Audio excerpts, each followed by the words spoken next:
jeytari leydi Sénégal wala bien fête de l'indépendance enen gandi ko alet garowo naylingo avril Sénégal mawninata jeytari hoore mum handi enen jaari e duuɓi capanɗe jeegom e goo lamɓe nayyi ndewi ɗo gille Léopold Sédar Senghor Abdou Diouf Abdoulaye Wade ha hande oɗo saaha Macky Sall jooɗiɗo e japperde handi saɗa nottanno leydi Sénégal guila deeñi indépendance faade joni holon nottotora ɗum kene bon mi wawa wiide kam en dañata 10 sur 20 enen dañta si ma en dañ walla en dañta 10 sur 20 mbimam Sénégal. Pourquoi? Eyi bisimilla so tawi par exemple ko banggal aduna aɗen yimɓeɓe enen jogui façon haalaluji ɗi ganduɗa ɗin haalaluji nannama e cerveau ji yimɓe tan ha finalement dal min mi gumi ɗum ana gumi ɗum goɗɗo e goɗɗo gumi ɗum mais ɗin haalaluji dal sinno ko sagam haaltaki ana woni hol ɗum en général yimɓeɓe mbiyanma ko aduna sa yiiɗi yarude yesso hoto ƴeew datɓe maɓe ƴeewata koɓe datɗa ɓe ɗum noon ko signe de faiblesse a famani haala kade yimɓeɓe mbiyata ala aduna wona haydara ƴeewɓe datɗa ɓe hoto ƴeew datɓe maɓe mbawa wadde avancé joguiɗa ko salaire el 50 000 francs guel ɗon salaire el joguiɗa an aɗa samori oya jogui ko salaire 5 000 francs sa wi ya ƴeewmo datɗa o an a daɗi a daɗani ay nokku a yahani joguiɗa ko autoyel maygel mbiya non par ce que oya ala oto ko min daɗi ɗum a yahata par ce que a jaggui wonmo datɗa ɗum waɗi ay a jogoto frein c'est le contraire noon e en matière de leydi leydi noon hay goto hoto ƴeew Sénégal ɓuuri wadde avancé Gambie ɓuuri wadde avancé Guinéji ɗiɗi ɗi non wona ɗon enen poɗɗen ƴeewde ko indépendance men 1960 faade joni saɗa état leydi avancement leydi a ƴettat ɗiɗo joyi walla jeego yafuɗon ƴetta ko éducation ƴetta santé avancement ƴetta sécurité a faami ƴetta banggal économie ma an leydi ndi holɗo tolni sa ƴetti ɗum ha para noon puɗɗa ƴeewde hande banggal infrastructure mbaɗa comparé so tawi nde ƴettuɗa indépendance ɗeɗon leyɗele onon podduno onon gonno même pied d'égalité hande gonɗen koye hitande ujunnaji ɗe nogas e goho wadde en dañi duuɓi 60 e goho ko dañen indépendance duuɓi 60 e goho so tawi ɓiɗɗo jibinama hen ena lada ha hande on ɓiɗɗo kam aɗani aduna mum kam koko gasi jibinaɗo mais dañɗo 61 ha wawa yaade aɗa jogori yaade a yata ha aduna firto hottambin hoorema gaccen fundodirde e théorie ñande fo mi haala e jole mbimi so tawi won ganduɗo e aduna leydi ndi politique waɗi développé yo haal politique politicien jiɗɗen wiide baɗateɗo Afrique o hande kala ganduɗo tan leydi tan ndi wotiri mi wiyanima ɗiɗi wotiri tan ndi ganduɗa c'est des hommes politiques tan politique mbaɗatno kaari ɓuurmi yidde militant jam mbaɗanmi o poste uji clé so kalis ali militant jam peccata théorie gauche théorie droite ONG ɗum ɗoji fawama kaari ɓuuri yontede kaari mi yiɗa ɗum kaari yo soke kaari kala ko wawi wujjude yo woppe kaari yo watni kaari yo wattu ni yobde salaire uji autoji passeport uji diplomatique ha leydi ndi waɗi développé gandude hen leydi wotiri yo haal anden koko uddita walla waɗa kam message wiya kam Ibrahima Keɓe ndiɗo leydi ko noon waɗanno ha waɗi développé ha aduna firto hay goɗo yita ɗum mukku te ko ɗum Sénégal woni gila indépendance faade joni ɗum waɗi ay yaade men ma sattu mami haalani Hawa Ibrahima Sy ko ɓuuri famɗude parfois a joro ha ɓoyten jaleede jagguma min dene heɓami mi anda an noon ayi ko tubako wiyete lecture ko so tawi aɗa jogui lecture e leydi ma ay ɗum woni ko satti gando malien goto ko cinéaste kadi ko écrivain o wi yimɓeɓe natti wadde lire o wi ha o wi yimɓeɓe natti lirde kono natti heɗade mi waɗa ɗon profito hanki miɗa yewtide e Abdoul Wahab Kane leydi Italie mi salminimo de passage mbimomi professeur mbaraɗa andi jamanu nara ara livre wonta yaltude ɓenda so ma gongdin walla ma salo jamanu nara aroya e aduna windiyankoɓe defte ƴette foof ngal ɗon meccal jawe change on gopon sa renaki bibliothèque koko uddata ko yiyandam min te kadi ɗum leeri pawmi ɗum onon yeyoɓe defte ɓe onon windoɓe defte ɓe so tawi nden aɗa windanno defte ujunere deftere foof yaha hande sa waɗi ujunere deftere pour temedere ni yaha sodoɓe ɓe ko hersuɓe ma gonata so tawi coodi kadi nawi galleji mumen lirata fof joni koye nouvelle technologie waɗama électronique ko électronique so wona mbaɗa defte électronique hay ɗen deftene ko sal dañata paragraphe el togosel neɗo liirade hen walla seeɗa mais ƴettata mum tan joɗono liira defte jamanu noon ara koko iwata wona ɗon paaɗen noon jinmi wiide ko so tawi aɗa jogui lecture e leydi ma an wona tan politique woni ɗo mais so tawi an ka sénégalais ko droit ma le plus absolu parfois ko ñakkuɗa temps ko fof mbiya darumi ƴeewa économie leydam holɗo tonni par rapport e Maroc par rapport e Tunisie par rapport e Égypte par rapport aɗan pourquoi a ƴeewat par exemple en 1960 nde keɓɗen indépendance leydi Tunisie heeɓi indépendance mete cikkuɗon cehilagal oɗo mo ganduɗa woni Senghor e Bourguiba ko cakan ala koɓe sehilaɓe gonno e histoire wonko saabinoɓe goni sehilaɓe par ce que kala ko Sénégal joguino e ressource eɓe jogui ɗum kamɓe Senghor noon ɗum haawi ɗum Bourguiba ɗum haawi ɗum ɓe goni sehilaɓe fof kamɓe tolnit ndiyam kamɓe nandi yimɓe kamɓe podduno maaro kamɓe podduno fof kamɓe podduno ressource uji men ko wiyeteno ma feeñoy kaŋŋe hunde fof kamɓe podduno joni noon ɗum nandi ha ɓurti kamɓe kadi podduno banggal jawdi kala ko Sénégal jogui ko enen ɓuri kadi sen mbaɗino comparé seeɗa enen ɓurnoɓe seeɗa wonko joguinoɗen keɓe ngala en 1960 leydi Tunis ene heewi fannuji ndema gerte fannuji leydi ndi fannuji ndiyam eɗen joguino koɓe ngala aɗan leyɗele ɗe nantade ko ɓuuri hewde leyɗele arabeɓe ko désert ñande fof mi haala ɗum joljole Égypte oɗo mo nanata sinno wona no Nil Égypte Paris mi tottuma exemple Hadafi tan ɗum mi haali ɗum peut être ko an nandi mi arta hen mais kala ganduɗo Liby ena andi ko ɓuuri hewde leydi ndi ko désert mais pourquoi Hadafi addi fleuve artificiel woni maayo ngo ganduɗa maayo ngo ko kanko waɗi ɗum créé ƴew tan leydi arab tawa maayo kono Hadafi wi leydam ndiɗo de mami waɗɗo maayo mami wat maayo ngo ganduɗa ko artificiel wonata o waɗi ɗum te waɗi réussir hande nan toon mais leydi ndi ala ndiyam so yeehi ha finalement a yoɓata ndiyam a yoɓata courant ko liggey ko on ɗum woni visionnaire ay ɗum woni ko ŋakkire ɗen joni mbiɗa haalantunoma en 1960 enen e Tunisie podduno Corée du Sud mo nanta o ya 40 ans duuɓi capanɗe nayyi e ko ɓenni Corée du Sud so tawi a waɗino ɗum comparé e leydi Sénégal ɓurnomo doole daf ma won biɗo kewe koko mandili walla par ce que Corée du Sud hande saɗa haala ɗum mbiyata ko États-Unis d'Amérique kalata ko Allemagne kalata ko puissance uji ɓurɗi mawde aduna mbimami Corée du Sud ɓollani haydara caggal Sénégal wonno e bangeji ɗi fof hande kam wona haala hande ko haala Tunisie kaltena Corée du Sud a suusa wadde ɗum e France haydara ɓurani Corée du Sud so Corée du Sud ɓurani ɗum min nde yimɓe mbiyata ɗo États-Unis woni première puissance mondiale gila 2018 2017 en jaggunomi ko Chine mbimi ko non par ce que chiffre aji ɗi keddi ɗo immit o tan way kono joguinoɗo doole tan ha nayo wiyete kaari ko ñaddude taw doole ɗe jeehi ko ɓooyi mais kay chinois ji ɗiɗo hande la ilaha illallah Japon en ɓen c'est à dire ɗo tolni ɗo e niveau de développement koko ɓurti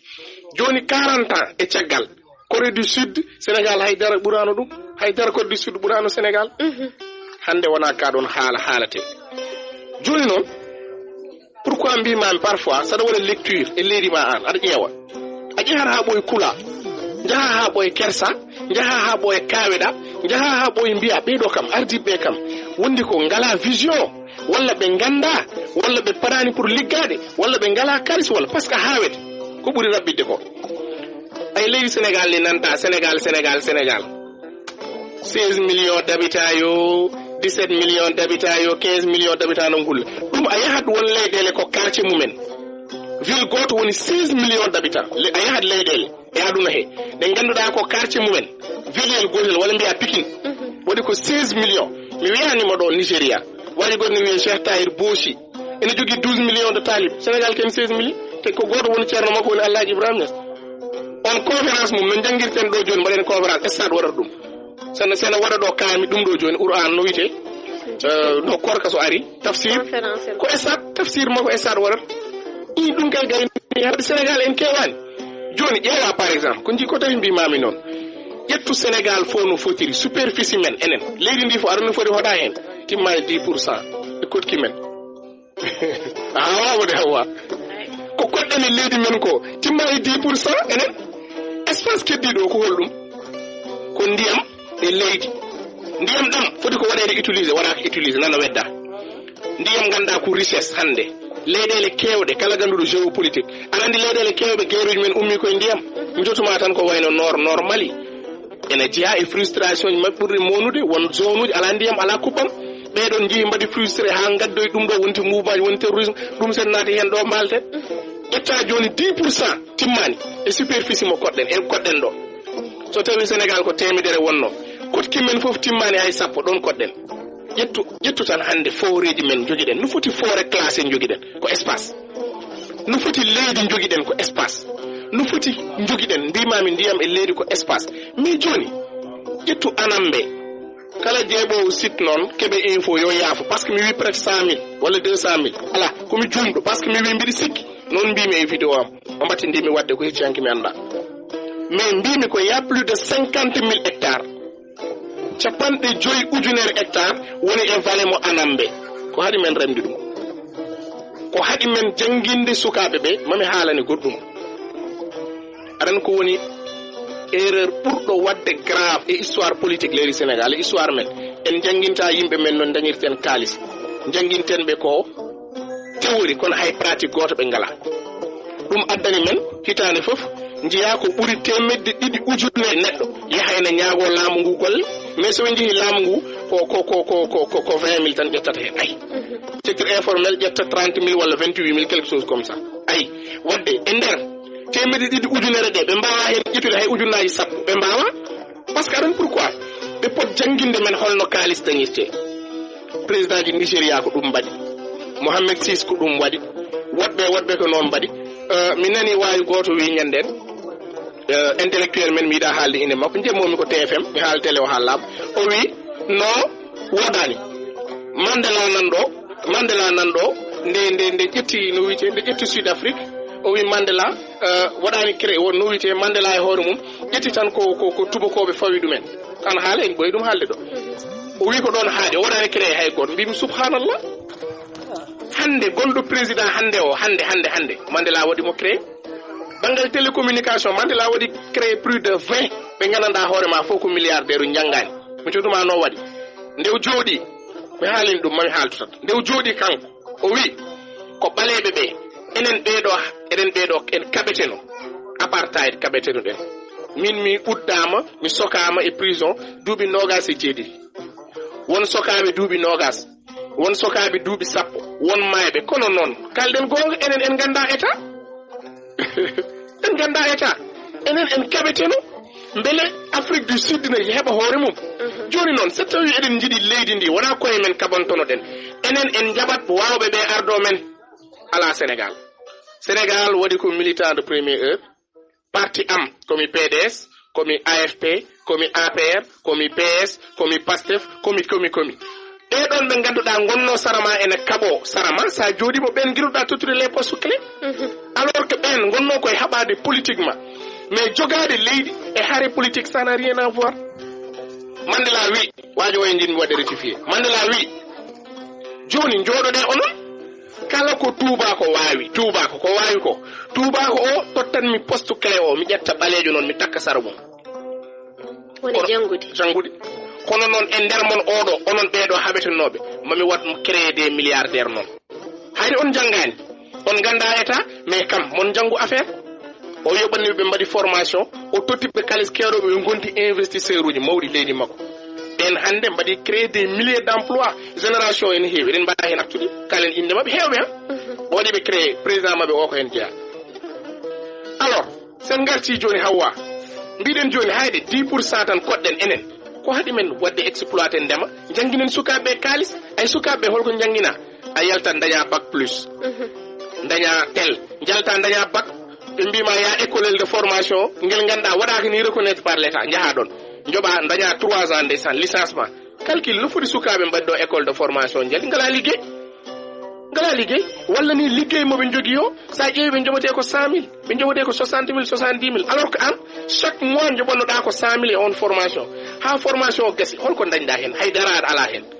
donc pourquoi pas laamuji ɗi jangguintamen no kalis ƴeewirte état pour wona état baɗɗo fort il faut jogoɗa des milliardaires woni on jii oɗo ko foti waɗede affaire énergie ko mais enen sen galano ko foti no Haruna Dia dole ɗe joguiɗe machallah ƴeew hande Samuel Sarr ƴeew oɗo mo ganduɗa woni Hadim Ba ƴeewa goɗɗo no wiyete Abdoulaye Dia mais ɓe jendini ko 227 milliards c'est des Sénégalais capato ala hen Sud-Africain ala hen ko kamɓe jogori wadde on projet c'est extraordinaire sen dañino hen 100 milliardaire en jahat mais ƴeew en jangguintaki ɗum jangguinten en ko théorie jangguinten en ko sa yalti yaado aɗa waɗe commande anda haydara andal a fina tan dawa e postuel ka gestionnaire walla ka tel mbaɗa costumel ma cravate walla jasnerel ma walla wutel ma joɗɗa e bureau aɗa winde ndeysan sa pari joɓeɗa salaire kota haydara waɗnani leydi ma so wona ɗum ɗon rabɓi ɗi ay ɗum hollanma ko échec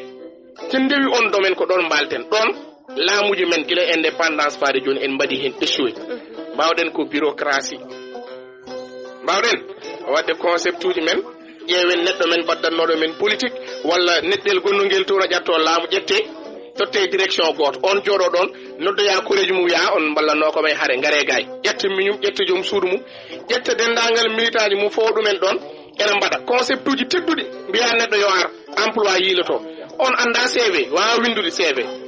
on mbimami ala compte mail no yamni on anda haydara on anda ni holɗo rewata ha heɓoya on financement mais déjà holno développement warita ɗon ƴettu milliard uji jaltinaɗi ɗi foof pour jeunesse o nandoɗa sukaɓeɓe waɗ micro trottoir ɓe mbiyanma ko min keɓani hen an pourquoi ɓe keɓani hen ɓe ganda ɗo ɓe payi kadi ɗum waɗata créé tan ko corruption hawwa a yiyen neɗɗo jooɗo ɗon hande Prodac no foti milliard waɗa hen détourné holɗo wattini par ce que ɗum ɗon fawete c'est foola fawete mais so fowama joni halfinteɓe ɗum ɓe woda ɗo ndewi walla woda no mbaɗi woda jiluji ha wonta probléme ƴetta militaji men ƴetta wonta probléme en fait donc est ce que ɓe mbatta ko ɓuuri wedde woni jangguinde yimɓeɓe lawol woni ko mbimami ko haadi ko 10% koɗɗen 90% ɗi foof yo ƴeewe hol projet pawateɗo mais ƴeew garɗo foof kan haala natta e hoore yimɓeɓe ni continat goɗɗum ƴeew opposition kaɓoto ko élection locale wala hawlo wala huwata ko wandi men hen élection locale législative locale woy sen dañital dëkk bi ƴewɓe kalda e ɗum ɗo joni noon sen gari e banggal santé mi haalnima nane so tawi aɗa ƴeewa par exemple leydi ndi waɗi avancé walla waɗani avancé joni hawwa garen gadden dalil mi wima en dañta 10% wona mbiɗa ko pourquoi hande mi haalanma pourquoi leydi Sénégal en 1960 enen nde dañeten indépendance aɗa no foti dañnoɗen budget men kono foti wonno hande eɗen jaara 4000 et quelques milliards 4000 et quelques milliards en 1960 dañoɗen ko 18 milliards wonno budget leydi Sénégal hande won homme d'affaires goto joguiɗo 18 milliards e compte mum neɗɗo goto a famani de 1960 ko joguinoɗen presque ko 18 milliards sappo e jeetati milliards presque wonno budget Sénégal foof hande en jeehi ha 4000 milliards et quelques ɓen toon dañen 5000 milliards ɓoyata tawa ko budget leydi ndi kono ƴetten mbaɗen comparaison sen ƴetti banggal ndema caggal gonɗen sen ƴetti banggal gaynaka caggal gonɗen sino ko yeeso gonnoɗen en gudditta Mali en gudditta Mauritanie so tawi taske ari ɗon kam ko dalli jana ni keɗen goɗɗoya enen mbi enen parnoro enen fof ɓuuri hewde Afrique mais joni enen so tawi enen mbawanno eɗen kattanno men guddito e frontiére uji men aynaɓe men gummo Jolof ɓeɗo gummo Fouta ɓeɗo gummo Tamba ɓe gummo Kolda gadda jawdi mumen duttino ɗum jeeyani ya probléme donc ɗon en mbaɗ échoué banggal noon banggal ko ɓurɗen mayde ɗo woni ƴetten sa ƴetti top 10 e Afrique leyɗele ɗe ganduɗa kañumen ɓuuri forde e armée en ngala hen échec nan ɗon ƴettu top 10 armée ɓurɗi forde e Afrique Égypte ƴettata woni yeeso holko rewi hen Algérie rewi hen holko rewi hen Sud Afrique rewi hen ko Nigéria rewi hen ko Maroc rewi hen ko Éthiopie rewi hen ko Angola Libye Tunisie Soudan RDC Sénégal haran taw RDC hande kamɓe goni men yeeso on rapport mo kalanmi ko rapport oɗo 2021 wona rapport aji ɓoyi ɗum banggal armée ƴettu banggal santé e Afrique caggal gonɗen o développement woni ɗon enen gaccen théorie banggal armée ƴettu armée en kaali armée joni leyɗele ba santé Sénégal le kalten fof enen indépendance enen ɓur hol gonɗo yeeso banggal santé Afrique du Sud aɗa no foti hôpitaux ji ɓe dañi ɓuuri 200 hôpitaux Sénégal Afrique du Sud mawɗi Sénégal sa limi ɗo mawɗi men mbimami ɗo Dakar holomo limata Dantec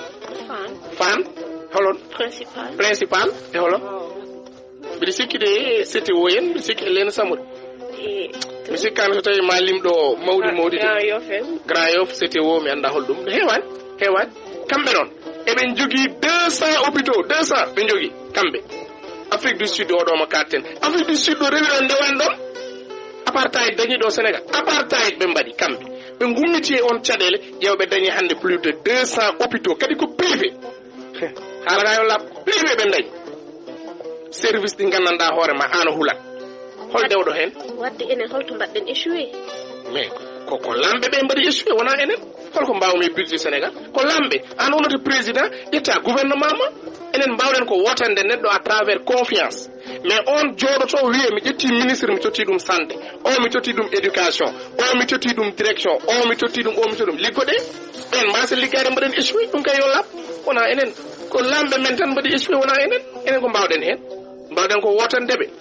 ɓe totte yimɓe maɓɓe mbasa wadde bonne gestion Hawa Ibrahima Sy mi haalnima ɗo ñanden mi wima so tawi ko neɗɗo an nden mbatta politique a tawrani bamma milliard a tawrani yumma milliard ana ala milliard sa woni milliardaire to guittuɗa ɗum salaire ma timmani 10 millions par mois kalden gonga wona ɗon paaɗen jeehen tan hayde koye développement kalden sen gummima e Afrique du Sud leydi Tunisie tawten hen ƴew Tunisie a haali Tunisie Sénégal gummiti 1960 mi haalnanima Bourguiba e Senghor sehilaɓe gonno pourquoi par ce que enen podduno foof kadi wonɗon daddanoɗenɓe Tunisie hande banggal santé mbimami systéme santé Afrique kaɓe ƴetti deuxiéme ɓe jogui ko impôt par caisse mabɓe national d' assurance maladie ɓe jogui ɗi gandanɗa hoorema kamɓe ɓe pijirani santé en fait est ce que a faami ana holko fawi hen leydi ndi ganduɗa nden mbiyeteɗa ka cewɗo ha mbaɗano mabɓe Kenya heege famille ɓe joguino Kenya troisiéme ƴetti banggal santé Afrique jinmami haalande ko leydi Sénégal hoto paatoɗen ɗeɗon leyɗele kalten fof en mbawno sakkade ɗumen maaro hande Kenya meilleur soin e Afrique de l'Est kamɓe Afrique de l'Est kamɓe ƴetti number 1 Kenya leydi ndi gandanɗa hoorema Hawa Ibrahima Sy ɓe jeehi ha saɗa jibina ɓinguel gratuitement maternité jedduɗo fof yo ya internet joni yeeɗum no dañirta gonirta reedu gorko ma no haaweni wiya mi dañi bone to guittanmi gratuit ɓe mbaɗata ɗum kamɓe service aji mabɓe maternité c'est gratuite ɓe jeehi ha ɓe mbayte subventionné banggal assurance maladie yimɓe ɓe gandanɗa hoorema ko mawɓe tu ne paye rien handicapé gratuite foof gratuite hol pawtoɗo hen mata won biiɗo ko Sénégal ala en garan taw Algérie fawto hen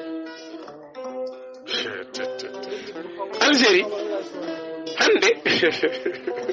banggal santé Algérie haala mum haalaka gaccen jehen Algérie par ce que somi haalnima Algérie noɓe ƴettiri santé no wawi wonde mbaɗa démissionné radio fulɓe jaaha lawol ma ara hol pawiɗo hen Nigéria hande ko secteur aji ɗiɗi jogui public et privé en général systéme mabɓe santé kamɓe banggal privé ene waɗi faible woni banggal doctorat kono banggal investissement c'est extraordinaire banggal privé o noon haala mum haalaka Nigéria au niveau ɓe jogui rahol pawiɗo hen Égypte ay Égypte mo jiita o ɓe pijirani santé kamɓe ministére mabɓe de la santé budget mum sa haalanum ɗum ɗo a dogat kamɓe ɓe jaaha banggal santé hande koɓe liggoto hen ko ɗum ko Allah tan andi ɗum tellement koko waɗi avancé ara hol dewɗo hen rewi hen ko Maroc ƴetti 7e place hoɗo Sénégal woni hoɗo costume aji cravate goni hoɗo vewite aji goni hoɗo théorie ji goni hoɗo piitale becce goni holto gonɗon kaale Maroc rewi sa yi hôpitaux ji étranger ji gonɗi e hôpitaux te ko ɗo yem janggata aɗa andi haalde haala santé Sénégal ɓuuri webde aduna aɗa pourquoi wat simulation joni mbiya ka jaaɗo damal hôpital aɗa safro ƴeewa ya kettode e ya ɗo e radio fulɓe wallahi ɗo e radio fulɓe suka ari ɗo no dari koyngal mum ko jamdi waɗano hen no heeli jamdi ndi ko yi ha yalti ko Allah cirnumi koye radio fulɓe kalami jamdi ndi o wi keɓe wonko jinmami hollude jaafoɗa kam mbimi bisimilla o yekki tuba komi dogɗo so tawi o mona heɗo mbiɗa ñaagimo yo ar ɗo waɗa témoignage mbimi ko woni o wi kam min de mi ala moyen komi jannoɗo affaire o heeli jamdi ndi yalti kono mi yeehi hôpital mi ƴettaka en charge mbimi no foti manquede ɗa o haali kalis hooram min ƴettumi tottumo mbimi ya safroyo kadi Amina Sane no wuuri no selli ko seeɗe jaami ko mbimi Amina tottama e salaire am min mi tottama tottumomi o selli ɗum sinno ko France walla États-Unis am mi yaaki ɗum walla Maroc min komi joguiɗo ko ñaami min gay on miskinol yehen Maroc aɗen Maroc holde ɓe naati affaire santé 3 ans avant indépendance mabɓe la ilaha illallah en 1959 ko ɓuri hewde e santé mabɓe c'est gratuité miijade ordonnance uji aɗa yaha ɗo woya aɗa ara e radio ji aɗa waɗa nekket non c'est gratuit leydi Maroc ministre aji mabɓe e budget mo jogui o e budget défense mais ɗum c'est extraordinaire aɗa hol pawiɗo hen Rwanda ƴeewe tan Rwanda génocide rwandaise haysa namdimo ɓawo Abou wima en 1994 waɗi plus de 800 000 morts toon to Rwanda ɓawo Abou ɓinguelam sa namdima haran ma ɗum ndin leydi 94 oɗo ummi hande eɓe jeeya e ɓurɓe wadde avancé e santé e Afrique wona Afrique de l'Ouest top 10 eɓe jeeya ɓurɓe forde e banggal santé aɗa holko rewi hen Sénégal aran taw Tanzanie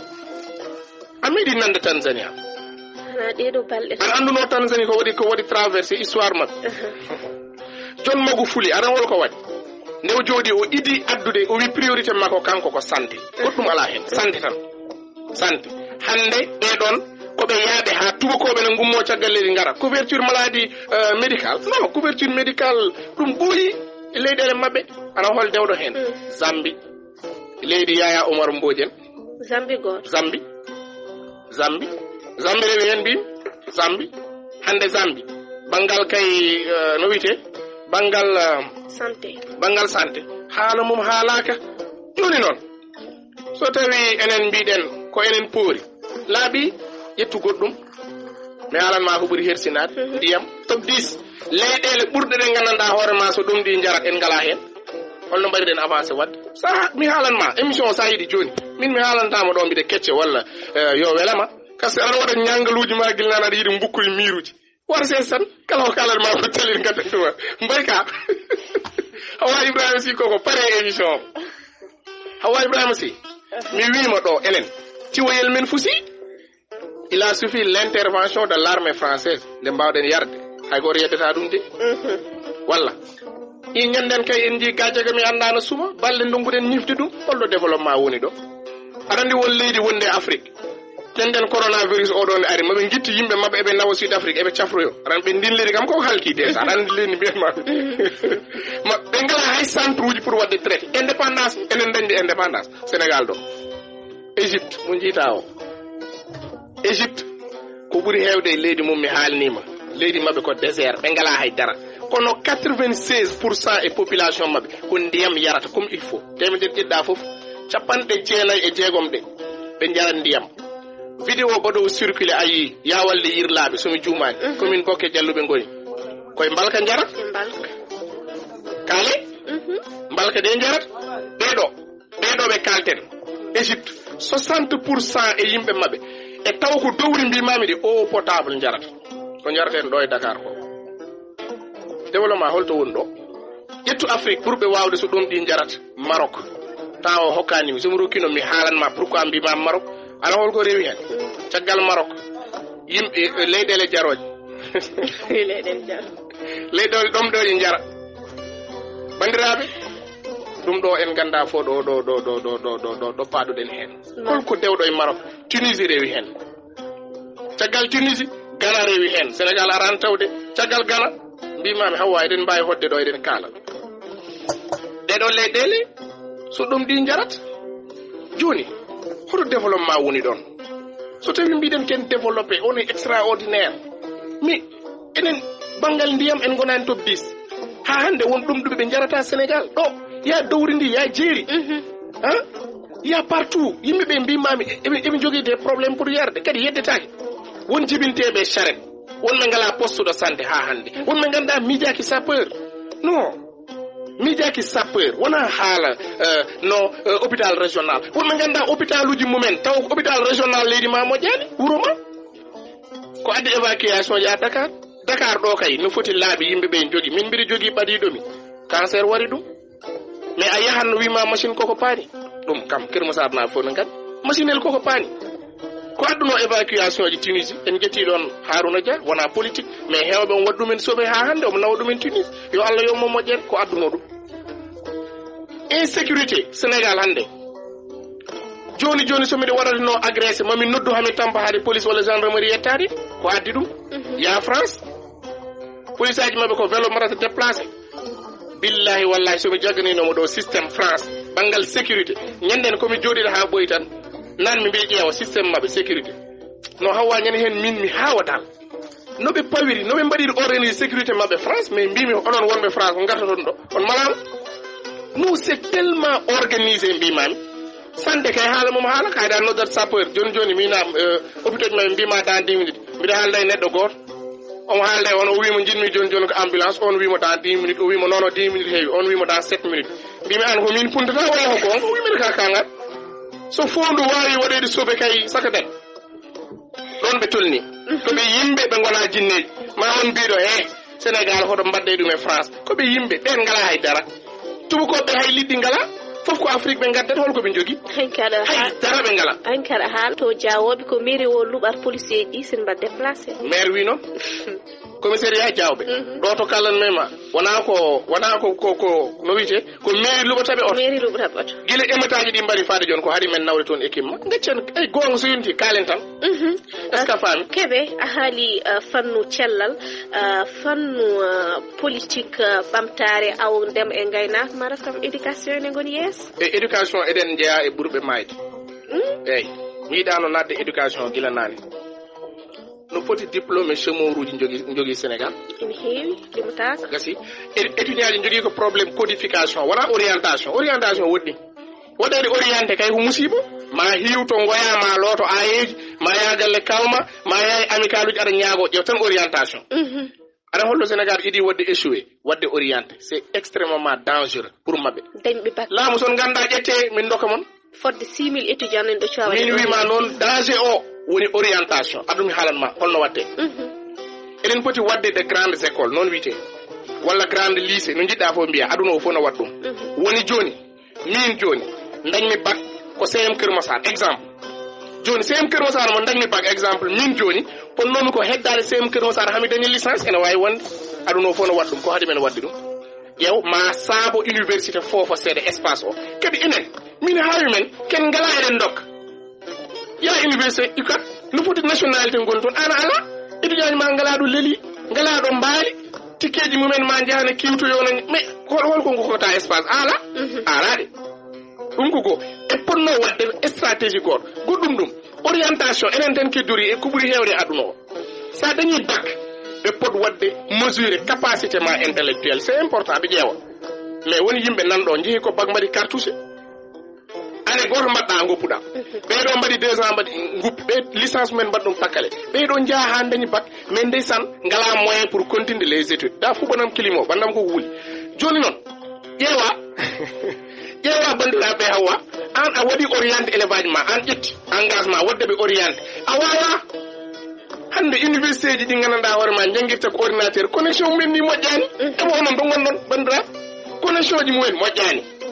joni ɓen holno jangguirta no foti étudiant ni mbima jeehi université ndiwa mbaɗɗen ɗum ɗo e joljole ndiwa hayɗo gonnoɗo étudiant ni Kaolack hanki il a suffi l'intervention e oɗo mo ganduɗa c'est un homme d'affaires rokkiɓe kaali 7 millions mi anda somi juumi yon waɗe rectifié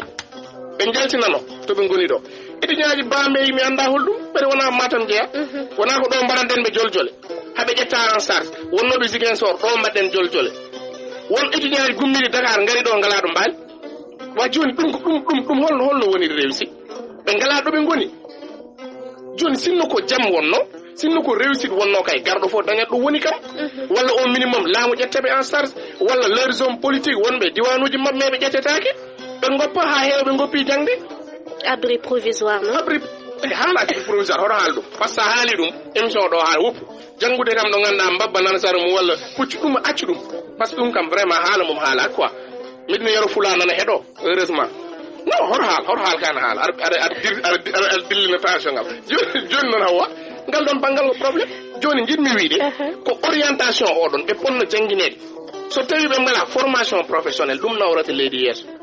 wallahi sen cikki ko théorie e théorie ji ɗiɗo nawrata Sénégal yeeso men ɓooy mamiya mi wona bawiɗaɗo mbiɗa waɗa kas mi wuuri mbi selli kay ƴew formation professionnelle dañuy bac an ɓuuri wadde mérité wonde menuisier par ce que nden a dañi ouverture d' esprit jangguineɗa mbaɗeɗa financé mi haalanma ko bettuma intellectuel aji Sénégal no keeɗi 300 000 personnes mbaɗi perte emploi ji mumen Sénégal ana holko wadde perte lo te des menuisier meuble chinois ji ɗi ƴette exclusivité ɓuuri temedde 3 ujunere neɗɗo perti golle muɗumen ana holko pertiniɓe ɗum meuble chinois ji natoji ɗo ɗi an joni ɓen menuisier ji fo to payi aduna mabɓe boni heureusement en jiɗino wadde ɗo rokkude autorisation joom guite cewɗe ɗe beele mbawa wadde ɗo ko gandanɗa hoorema woni entreprise jeeyowo comti teyiraɓe Sénégal fof chômage jogorno yaade ndende mi anda hol ɓornowo mi ciɓi jaam jaam mi salminimo de passage Dia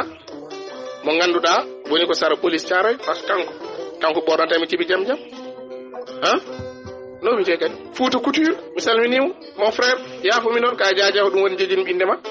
mais ɓen so garino sabu ɗum mais yeyoɓe paale Sénégal calcul hande mori karaga ko to gonɗa mbeɗe wona en mbaɗ autorisé hande ɓeɗo ɓe ganduɗa ko chinois ji ko fof gara peut être senne jeeyi paɗon kon ganduɗa ɓorno ɗum taƴe ɓeɗo yeyoɓe toɓe goni ko watte importé ko menuisier ji ɗi hande leece mumen natti sodede ñamde men yarde men wonko heewi natat tan donc min parfois je me dis que mataw est ce que état o watta préféré wadde récupéré ko gandanɗa woni droit de douane itta ko gandanɗa hoorema woni impôt ji est ce que wona ɗum ɓe jiɗi est ce que wona ɗum ɓuuri hewde kaali c'est un problème donc enen sa ƴeewi secteur aji men foof ndiyam ko probléme santé ko probléme éducation ko probléme sécurité ko probléme Sénégal aran sene mbaɗonno concours hol concours enen daɗat concours politique on a les meilleurs politiciens du Sénégal mais en ngala les meilleurs hommes politiques du Sénégal mais les meilleurs politiciens 3 points de suspension enen so tawine ko théorie e wadde convaincre électeur funtude ɗum ha wodanma walla wiide ɗum min komi opposant sa wotini kam mami jooɗo ƴeew ko les meilleurs joguiɗen e monde wona Afrique ɓurɓe wawde politique Sénégal haydara ngala e politique je suis désolé donc ko ɗum woni triste réalité men sen jiiɗi yaltude noon e oɗo probléme foof mi haali ñanden haala ka ene welimi kadi j'insiste par ce que mbiɗa andi ndeysan ɓe keɗaki ni pour wawde wadde ɗum jaggen pavage mi haali ɗum hanki pavage kay yaltini Portugal waɗi créé toon emploi en pot jangguinde yimɓeɓe no kalis ƴeewirte en fait mbaɗen créé des leaders laamu yo jarane ƴettude des milliards mbiya Daouda Abdoulaye Fofana ka suka dariɗo gaabu nda ƴettu ces milliards la mbaɗa quelque chose ƴew sukaɓe gabunkoɓe gara liggo hen ƴew aɗana yaltina leydi ma mi haalnima kay Rwanda Paul Kagame cortège mum debbo goto wulli wi ɗum monsieur le président daro o dari o wimo min ɓuuri wasde e aduna o wimo holko saabi mbasɗa o wi min ala e daro ko ñammi Paul Kagame wi sehil mum goto hokkumo nagge wote nagge e ñalel gasi nde pinɗa fo ɓiti hen duboje ɗe menda ko yaltoyde ko jeeya ɗum ma waɗere no way wawi kere goɗɗum e goɗɗum nagge ngeke no watti yumiraɗo o hankkadi pauvreté mum gasi enen il faut que jogoɗen vision en fait affaire o wona théorie wona wonde ɗo aɗa non il faut que yimɓeɓe ƴewto en fait ƴewto gonka ka par ce que haala ka ko garɗo fo wi enen kay ƴeew enen daf probléme mo joguiɗen woni mi waɗi neɗɗo président mais so joɗimo 3 ans a fuɗɗimo dugde diwanuji foof min ligganaka mais kon moƴƴani mbiɗa ciguɗon ko président Macky Sall haalda ala so Macky ummima ɗo lomdoyto ɗon o dañi probléme Macky kay malama ni Macky la ilaha illallah lomdotoɗo o 2 ans rokketaki ɗum mais pourquoi parce que il faut que changement waɗe niveau ji ɗi foof en mbawa ƴewde guila indépendance faade joni won jooɗiɓe tan e classe politique o parti garɗo fof mbaɗa transhumé les mêmes idéologie ɓe jogui même doctrine aji même affaire aji mabɓe kamɓe eɓe dogno ɗum quoi donc jeunesse o nanɗo no jogui gandal noddaka namdaka won yimɓe ne jogui expérience a noddat ɗumen mbiya ɗumen onon ko kalta ko holko woni solution o tottuma solution o sohlani hay darama wona haala passeport aji walla waɗede conseil aji non c'est faux ala nafoore ka sénégalais aɗa jogui yiyandema e leydi ma aɗa jogui yidde e leydi ma min mi meeɗa wadde contre pouvoir parti au pouvoir haajam ala e mum ɓasmi wona politicien opposant mi waɗanima contre haajam ala e ma par ce que min mi wona politicien hawwa mais min jiɗmi rek ko yoɓe jogo jiyanɗe moƴƴe opposant ji ɗi yon jogo jiyanɗe moƴƴe so jeehi au pouvoir mbawa jogade leydi ndi parti au pouvoir jogo yiyande moƴƴunde mbawa yaadude e jamanu leydi ma waɗa avancé gasi donc je pense que so tawi eɗen mbaɗa feete indépendance men gadden armé men pawen gadden défileji ha yimɓe kaawe allahu akbar émetaji ñanden ɗi ko riiwi men ay enen gaccen cakan way awa hande ko anden libre way han min kam pari hen hankkadi une heure de temps mbiɗa woni développe ha waddi oɗo saha fannu ɗo memɗa foof e leydi sénégal yahani ɓaade hay afrique tan en gonani e top 10 ɓe hunde nde hulɓinima no feewi manda holtoon lamɓe mbaɗi faillir à leur mission par ce que depuis de 1960 won leyɗele eɓe gummidino oɗo saha ɗeɗon leyɗele goppimoɓe caggal joni kay yeɓe cakkanpeje tan e ƴeew walla ni est ce que yontani hande lamɓe ɓe yimɓe sen cuuɓo porɗe ardade leydi sénégal ƴeewe no feewi yimɓe mbaɗa étudier programme uji ɗiɓe lelne mais hen saha kekeɓe hay sa waɗi étudier programme sa ari ko goɗɗum kadi yeeso wonga e kollatma